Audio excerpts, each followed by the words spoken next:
Jelly software job కొడదామనుకుంటుర్రా? అయితే వీక్యూబ్‌లో training తీసుకొని మంచి జాబ్ కొట్టేయుర్రి. సినీ కార్మిక సోదరులారా,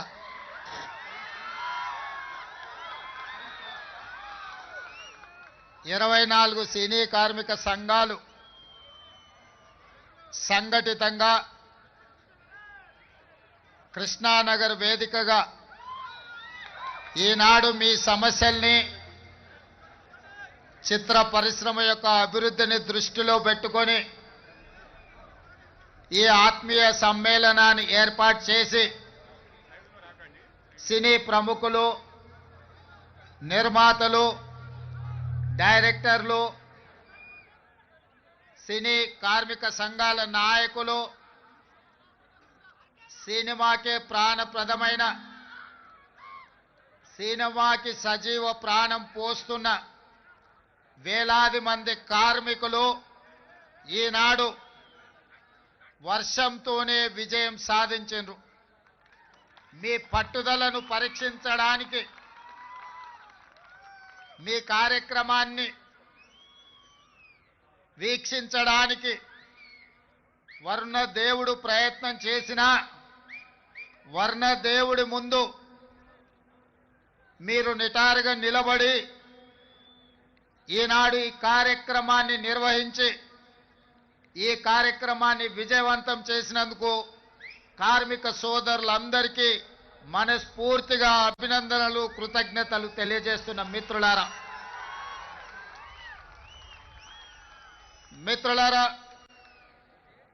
ఒకనాడు తెలుగు పరిశ్రమ అంటే మదరాసి అని పిలిచే సందర్భంలో తెలుగు పరిశ్రమని ప్రోత్సహించాలి, తెలుగు పరిశ్రమను 400 సంవత్సరాల చరిత్ర కలిగిన ఈ హైదరాబాదు నగరానికి తరలించాలి, మిమ్మల్ని అందరినీ హక్కును చేర్చుకొని గుండెల్లో పెట్టి చూసుకోవాలని ఆనాటి ముఖ్యమంత్రి డాక్టర్ మర్రి చెన్నారెడ్డి గారు తీవ్రమైన కృషి చేసి ఆనాటి సినిమా దిగ్గజాలైన అన్న నందమూరి తారక రామారావు గారిని, అక్కినేని నాగేశ్వరరావు గారిని,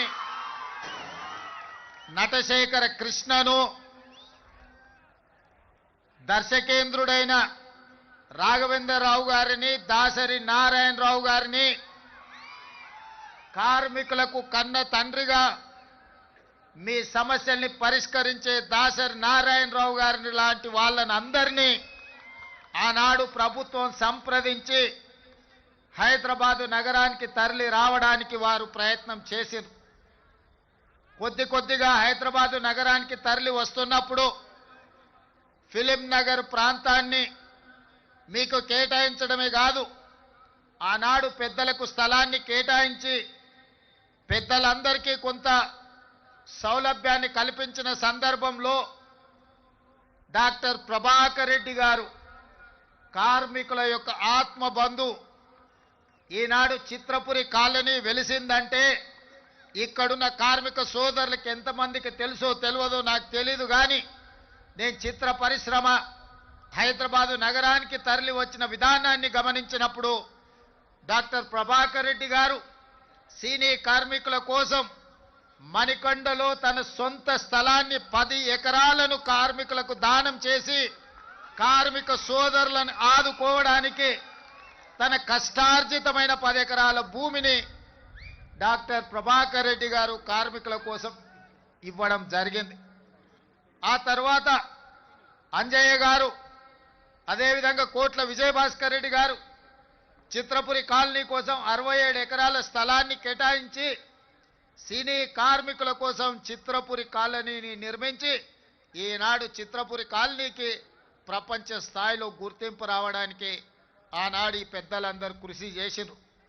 ఇదే కాదు, ఈనాడు ప్రపంచ స్థాయి సినిమాలను నిర్మిస్తున్న ఈనాడు వేదికలైన రామనాయుడు స్టూడియో కావచ్చు, పద్మాలయ స్టూడియో కావచ్చు, అన్నపూర్ణ స్టూడియో కావచ్చు, ఇలా ఈ స్టూడియోలకు కూడా చిత్ర పరిశ్రమను ప్రోత్సహించాలన్న ఆలోచనతోటి ఆనాడు అత్యంత చౌకగా ఆనాటి ప్రభుత్వం సినీ పరిశ్రమ పెద్దలకు స్టూడియోల కోసం స్థలాలను కేటాయించడం జరిగింది. ఆ విధంగా ప్రారంభమైన తెలుగు చిత్ర పరిశ్రమ ప్రోత్సహించాలన్న ఆలోచనతోటి 1964లో ఆనాటి ప్రభుత్వం, కాంగ్రెస్ ప్రభుత్వం కార్మికులను గుర్తించాలి, సినీ పరిశ్రమలో ఉండే పెద్దల్ని గుర్తించాలి అని 1964లో నంది అవార్డు ప్రధానోత్సవ కార్యక్రమాన్ని ఏర్పాటు చేసి నేటికి 60 సంవత్సరాలు పూర్తి చేసుకున్నాం. మీ టాలెంట్ను, మీ శ్రమను మీరు మర్చిపోవాలంటే కళాకారులు నగదు బహుమతులకి సంతోషపడరు. కళాకారులు మీరు కొట్టే చప్పట్లకు, మీకు కప్పే దుప్పట్లకు సంతోషపడతారు.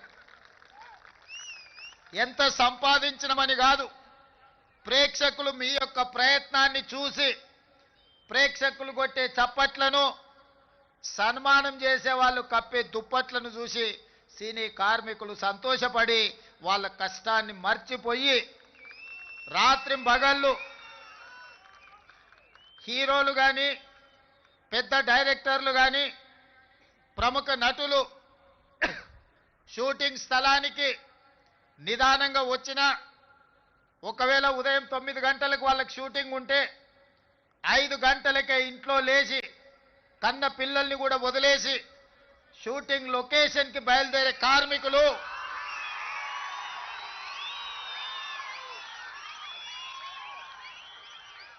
తెల్లవారక ముందే, కోడి కూయక ముందే కన్న పిల్లల్ని చూసుకున్నా చూసుకోకపోయినా నిబద్ధతతో, బాధ్యతతో చిత్ర పరిశ్రమకు అహర్నిశలు కృషి చేసి రాత్రి 9 గంటల వరకు షూటింగ్ ఉంటే 9 గంటలకే మీ పని అయిపోదు.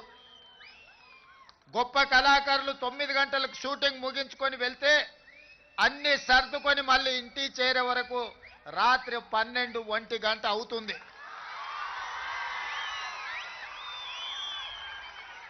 నాకు తెలిసి కొంతమంది తల్లిదండ్రులు వాళ్ళ పిల్లలు బాల్య వ్యవస్థలో ఉన్నప్పుడు తండ్రులను ఒకసారి గుర్తుపట్టని పరిస్థితులు, వాళ్ళు మేల్కొన్నప్పుడు మీరు పనిలో ఉంటారు, వాళ్ళు నిద్రపోతున్నప్పుడు మీరు ఇంటికి వస్తుంటారు.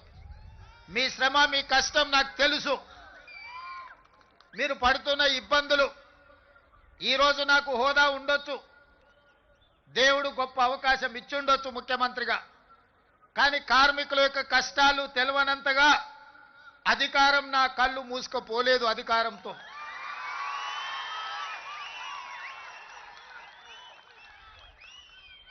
కార్మికులు, కవులు, కళాకారులను సన్మానించే నంది అవార్డు కార్యక్రమం తెలంగాణ రాష్ట్రం వచ్చిన తర్వాత కాలగర్భంలో కలిసిపోయింది 10 సంవత్సరాలు. మళ్ళీ రెండవ తెలంగాణ రాష్ట్ర ముఖ్యమంత్రిగా నేను బాధ్యతలు చేపట్టిన తర్వాత మీతో ఒక సత్సంబంధాలు ఏర్పరచుకోవాలి, మీ సమస్యల్ని తెలుసుకోవాలని మిత్రుడు నిర్మాత దిల్ రాజు గారిని ఫిలిం డెవలప్మెంట్ కార్పొరేషన్ చైర్మన్ గా, తను కూడా గ్రామీణ ప్రాంతం నుంచి కష్టపడి పైకి వచ్చినవాడు, కార్మికుల కష్టాలు తెలుసుకొని రాష్ట్ర ప్రభుత్వానికి వారధిగా ప్రయత్నం చేస్తాడు, వారధిగా ఉంటాడు అని వారిని నియమించడం జరిగింది. వారితో మాట్లాడి తెలుసుకొని ఆగిపోయిన నంది అవార్డుల కార్యక్రమాన్ని కార్మికులకు, కళాకారులకు ప్రజా యుద్ధ నౌక తండాలలో, గూడాలలో, మారుమూల పల్లెల్లో ఉండే పేదల కోసం జీవితం సర్వం త్యాగం చేసిన గద్దర్ అన్న పేరు మీద గద్దర్ ఫిల్మ్ఫేర్ అవార్డ్స్ ని ఒక కళాకారుడి పేరు పెట్టి, ఒక పోరాట యోధుడు, ఒక విప్లవకారుడి పేరు పెట్టి 10 సంవత్సరాలు ఆగిపోయిన గద్దర్ ఫిల్మ్ అవార్డ్స్ ని గొప్పగా నిర్వహించడం ద్వారా ఈ దేశంలోనే పరిశ్రమకు ఆదర్శంగా నిలబడే ప్రయత్నం చేసినాం. మిత్రులారా, ఆనాడు మీ శ్రమతో నంది అవార్డులు సాధించడమే గొప్ప అనుకున్నాం. కానీ మీ శ్రమ వల్ల హైదరాబాదు నగరంలో విస్తరించిన తెలుగు సినీ పరిశ్రమ నంది అవార్డులు కాదు, ప్రపంచంలోనే గొప్ప అవార్డైన ఆస్కార్ అవార్డులకి ఈరోజు గుర్తింపు పొందింది అంటే ఆ శ్రమలో డైరెక్టర్లు నటులే కాదు, దాని వెనుక నిరంతర శ్రమ ఉన్న ఈ కార్మికుల యొక్క శ్రమ ఉన్నది. మీ రక్తాన్ని చెమటగా మార్చి దారబోసి షూటింగ్ లో ఫైటర్స్ ప్రాణాలు వదులుకుంటే ఈనాడు ఆస్కార్ అవార్డులు రావడం జరిగింది. ఈనాడు తెర మీద మీరు కనిపించరు. 2.5 గంటలు తెర మీద కనిపించే రంగుల రాట్నం, దాని వెనకాల ఉన్న మీ కన్నీటి చరిత్ర ఉన్నది. ఆ విజయం వెనకాల కార్మికుల యొక్క శ్రమ ఉన్నది. ఈనాడు మహిళా కార్మికులు కూడా తమ జీవితాన్ని సర్వాన్ని త్యాగం చేసి ఈనాడు సినీ పరిశ్రమను నిలబెట్టడానికి ప్రయత్నాలు చేస్తున్నారు. అందుకే మిత్రులారా, మీ కష్టాన్ని తెలుసుకోవాలి, మీకు ఈ ప్రభుత్వం అండగా నిలబడాలి, మిమ్మల్ని వీలైనంత మేరకు ఆదుకోవాలి.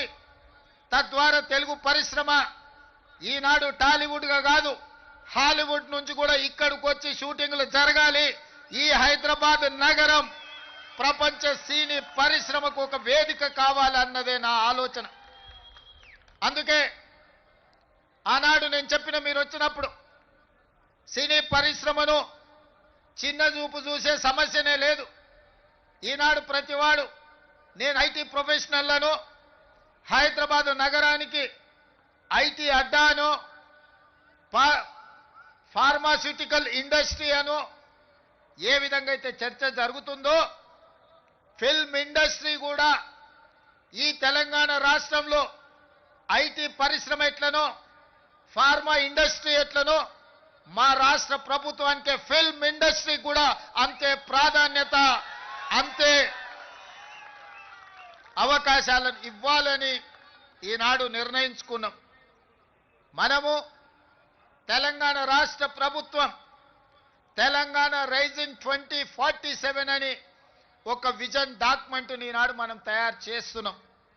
రాబోయే 100 సంవత్సరాలకి మన రాష్ట్రం ఏ విధంగా ఉండాలి, ప్రపంచ దేశాలతో ఏ విధంగా పోటీ పడాలి. ఈనాడు అప్పుడప్పుడు వాళ్ళు వీళ్ళు మాట్లాడుతుంటారు, మాకు బెంగళూరు, ముంబై, ఢిల్లీ పోటీ, లేకపోతే ఆంధ్రప్రదేశ్లో నిర్మించే అమరావతితో పోటీ అని. మిత్రులారా, మీరందరూ అండగా నిలబడండి.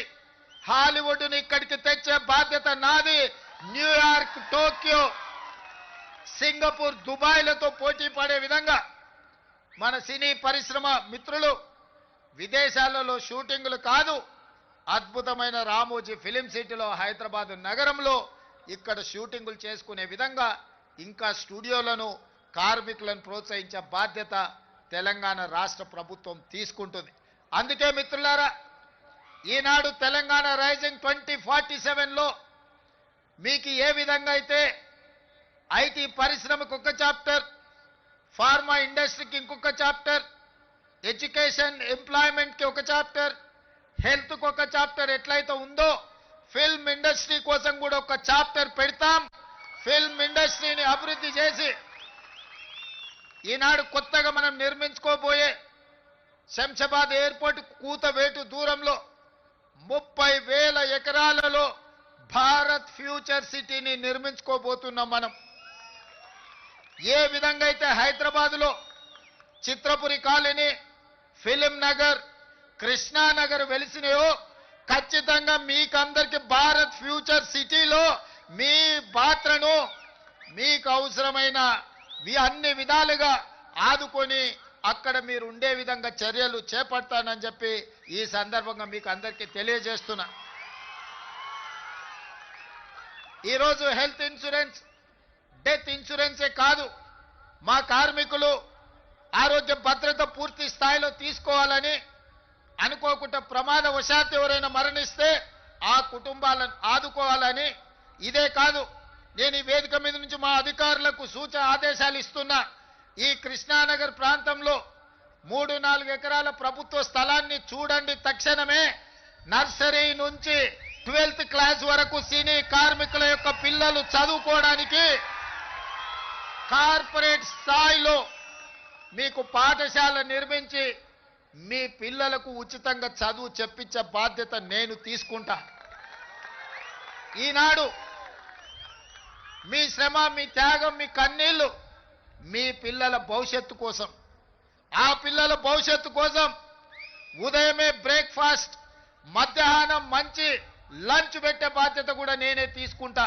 ఉదయం మీరు పని మీద వెళ్తే కనీసం మీ పిల్లలు నాష్టైనా చేసిండ్రా, కనీసం ఏమైనా ఒక గ్లాసు పాలు తాగినరా లేదా చూసుకునే పరిస్థితులు మీకు లేవు. అందుకే నాణ్యమైన బ్రేక్ఫాస్ట్ ఇవ్వడమే కాదు, ప్రతిరోజు వాళ్లకు పాలు ఇచ్చి, ప్రతిరోజు వాళ్ళకు బ్రేక్ఫాస్ట్ పెట్టి, ప్రతిరోజు మధ్యాహ్న భోజనం కూడా పిల్లలకు పెట్టి మంచి చదువులను అందించే బాధ్యత నేను తీసుకుంటా, రాష్ట్ర ప్రభుత్వం తీసుకుంటుంది. మీ పిల్లల చదువుల బాధ్యత నాది. అదేవిధంగా ఈనాడు రాజీవ్ ఆరోగ్యశ్రీ రాత్రి పగళ్ళు కష్టపడడం వల్ల, సమయానికి తిండి లేకపోవడం వల్ల, సమయానికి నిద్ర రాకపోవడం వల్ల నడి వయసులోనే ముసలితనంలో వచ్చే సమస్యలు, ఆరోగ్య సమస్యలు మీ కార్మికులకు వస్తున్నాయి. అందుకే రాజీవ్ ఆరోగ్యశ్రీతో పాటు మీ ఆరోగ్య సమస్యల్ని ఉచితంగా వైద్యాన్ని అందించే బాధ్యత రాష్ట్ర ప్రభుత్వం తీసుకుంటుందని చెప్పి ఈ సందర్భంగా కార్మిక సోదరులకు నేను తెలియజేస్తున్నా. అదేవిధంగా ఈనాడు నిర్మాతలతో మీకు ప్రతిస్తంభన వచ్చింది. ఆనాడు రాష్ట్రానికి చెడ్డ పేరు రావద్దు, 18 రోజులు మీరు ధర్నాలు, దీక్షలు, నిరసన కార్యక్రమాలు చేపట్టిండ్రు. నేనాడు నిర్మాతల మండలిని కూడా పిలిచి చెప్పిన, ఆ కార్మికులు కష్టపడితేనే మీరు నిర్మాతలుగా నిలదొక్కుంటారు. దర్శకులకు చెప్పిన, మీరు రాణించాలి అంటే వాళ్ళ టాలెంట్ కూడా పెరగాలి, వాళ్ళని మీరు కుటుంబ సభ్యులుగా చూసుకున్నప్పుడే మీరు రాణించగలుగుతారని దర్శక నిర్మాతలకు నేను చెప్పడం జరిగింది. ఆ తర్వాత మిమ్మల్ని పిలిచాను, కూర్చున్నాను, మాట్లాడినాను. మిమ్మల్ని అర్థం చేసుకోవడానికి, మీ సమస్యల సహేతుకతను అంచనా వేయడానికి ప్రయత్నం చేసిన. అందుకే ఈనాడు మీతో కలిసి ఆ రోజే చెప్పిన, నేను నా ఇంటికి మీరు రావడం కాదు, మీ ఊరైన కృష్ణానగర్కి నేనే వస్తా. ఎక్కడెక్కడి సుదూర ప్రాంతాల నుంచి వచ్చే వాళ్లకు ఒక అమ్మలాగా ఈ కృష్ణానగర్ ప్రాంతం మిమ్మల్ని హక్కున చేర్చుకుంటుంది. ఇక్కడ నుంచి ఎదిగినోళ్ళు ఎంతోమంది ఉన్నారు. ఇక్కడ ఆరోగ్యం దెబ్బతిని ప్రాణాలు కోల్పోయిన వాళ్ళు ఈ కృష్ణానగర్కు ఉన్నది. ప్రతి ఒక్కరికి ఒక కన్నీటి చరిత్ర ఉన్నది. అందుకే ఈ కష్టాలను వీలైనంత మేరకు 100% తీరుస్తానని నేను చెప్పను. ఎందుకంటే నేనేం దేవుడిని కాదు, మానవుడినే. తప్పకుండా ప్రభుత్వం చేయగలిగిన పనులు తప్పకుండా చేసే బాధ్యత నేను తీసుకుంటా. అదేవిధంగా వేదిక మీద ఉన్న మిత్రులకు, మీ సంఘ నాయకులకు సూచన చేస్తున్నా, కార్మికుల కోసం ఒక వెల్ఫేర్ ఫండ్, ఒక వెల్ఫేర్ కోసం ఒక వ్యవస్థను ఏర్పాటు చేసుకోండి. దానికి రాష్ట్ర ప్రభుత్వం నుంచి అప్ ఫ్రంట్గా 10 కోట్ల రూపాయలు ఆ వెల్ఫేర్ ఫండ్ కింద నేను డిపాజిట్ చేస్తా.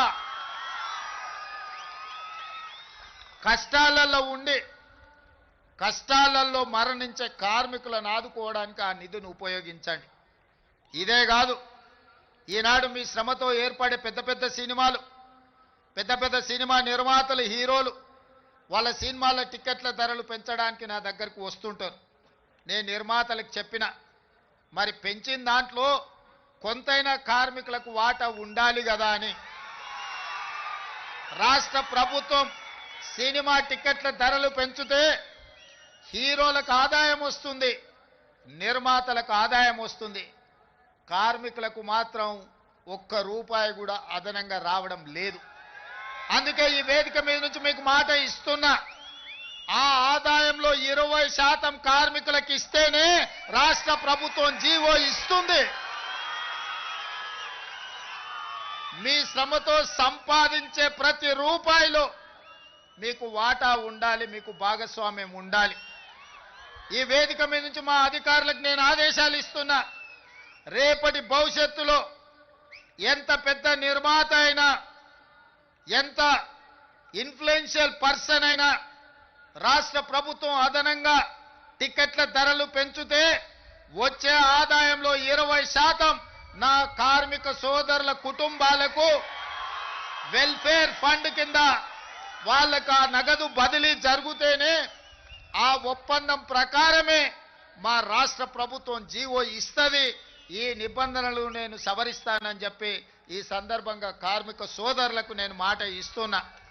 ఎందుకంటే మీ శ్రమతోనే మీ కష్టంతోనే ఈనాడు సినిమా గొప్పగా రాణిస్తుందంటే, మరి ఆ సినిమాకు అత్యధికంగా కనక వర్షం కురుస్తుందంటే మీ శ్రమ ఉన్నది కాబట్టి అందులో మీకు భాగస్వామ్యం ఉండాలనేది నా ఆలోచన. మిత్రులారా, ఇవాళ ఇంతకుముందు మా సోదరులు చెప్పిండ్రు, సార్ మాకు ఇండ్ల గురించి ఏదైనా చూడాలని. తప్పకుండా ఈ కార్మికుల కోసం ఏం అవకాశాలు ఉన్నాయో నేను ఇంకా పరిశీలించలేదు. తప్పకుండా మీ ఇండ్ల కోసం ఏం సహాయం చేయగలనో నేను ఒక్కసారి అంచనా వేసుకున్న తర్వాత మీ 24 క్రాఫ్ట్స్ అసోసియేషన్ నాయకులను పిలిచి వాళ్ళతో మాట్లాడి మీ సమస్యను పరిష్కరించే విధంగా తప్పకుండా ఈ పరిష్కారం చూపిస్తా. అదేవిధంగా మీ అసోసియేషన్కి భవన్ లేదని కూడా నా దృష్టికి వచ్చింది. మరి కార్మిక సంఘాల నాయకులు వాళ్ళు చెప్పాలి, ఖచ్చితంగా దానికోసం కొంత స్థలాన్ని కేటాయించి నిర్మించుకోవడానికి అవసరమైన ఆర్థిక సహాయాన్ని కూడా రాష్ట్ర ప్రభుత్వం తరఫున చేసే బాధ్యత నేను తీసుకుంటాను. అదేవిధంగా ఫైటర్స్కి సినీ కార్మికుల యొక్క ప్రాక్టీస్కి కొంత స్థలం కేటాయిస్తే బాగుంటుంది అని ఇంకొంతమంది చెప్పారు. తప్పకుండా మీ సూచనను పరిగణలోకి తీసుకొని ఈనాడు మనం నిర్మించుకోబోయే భారత్ ఫ్యూచర్ సిటీలో మీకు కావలసిన వసతులను ఏర్పాటు చేయడానికి రాష్ట్ర ప్రభుత్వం నిర్ణయం తీసుకుంటుంది. అందుకే మిత్రులారా, ఈనాడు ముఖ్యమంత్రిగా కాదు మీ కుటుంబ సభ్యుడిగా నేను ఇక్కడికి వచ్చిన. ఈ ప్రాంతంలో ఉండే సినీ కార్మికుల యొక్క సమస్యల్ని తప్పకుండా రాష్ట్రం ప్రభుత్వం పరిష్కరిస్తుంది. మీ సంఘ నాయకులు చెప్పినారు 10 సంవత్సరాలలో మేము ఏనాడు కూడా ముఖ్యమంత్రి గారిని కలవలేదు అని. ఈనాడే కాదు ఏనాడైనా మీకు అవసరమైనప్పుడు, మీకు ఆపద ఉన్నప్పుడు మీ సోదరుడు రేవంత్ రెడ్డి తెలంగాణ ముఖ్యమంత్రి మీకు అండగా నిలబడతాడని ఒక్క అంశాన్ని మీరు గుర్తుపెట్టుకోండి. మహాభారతంలో చాలా గొప్ప గొప్ప క్యారెక్టర్స్ ఉన్నాయి, కానీ నాకు నచ్చిన క్యారెక్టర్ కర్ణుడు. ప్రాణం పోయినా మిత్రుల కోసం నిలబడ్డా, తెలుసు ప్రాణం పోతుందని, కానీ మిత్ర ధర్మాన్ని ఉల్లంఘించకుండా ఆనాడు కర్ణుడు ప్రాణాలను సైతం వదిలేండు. అందుకే ఈనాడు కూడా చరిత్రలో కర్ణుడి యొక్క త్యాగం గురించి మనం మాట్లాడుకుంటాం. అందుకే ఇవాళ చెప్తున్న మిత్రుడుగా మిత్ర ధర్మాన్ని, మీ సమస్యలు పరిష్కరించే బాధ్యత నాది. మీకు అండగా నిలబడతా, మీ సమస్యల్ని పరిష్కరిస్తా. మీకందరికీ తెలుసు, నిర్ణయం తీసుకోనంతసేపు నేను ఆలోచన చేస్తా, నిర్ణయం తీసుకున్న తర్వాత అమలు చేస్తే ఇంకా ఆలోచన చెయ్యను. ఈనాడు మీకు అండగా నిలబడాలనే నిర్ణయం తెలంగాణ రాష్ట్ర ప్రభుత్వం తీసుకున్నది. ఖచ్చితంగా కార్మికులకు సహేతుకమైన సమస్యల్ని పరిష్కరించి రాష్ట్ర ప్రభుత్వం వైపు నుంచి మీకు అండగా నిలబడి మిమ్మల్ని ఆదుకునే బాధ్యత తెలంగాణ రాష్ట్ర ప్రభుత్వం తీసుకుంటుంది. ఇంకా ఏమైనా సమస్యలు ఉన్నా నవంబర్ చివరికి మళ్ళా మిమ్మల్ని అందరినీ పిలుస్తా, మీ సంఘాల నాయకులని కలుస్తా.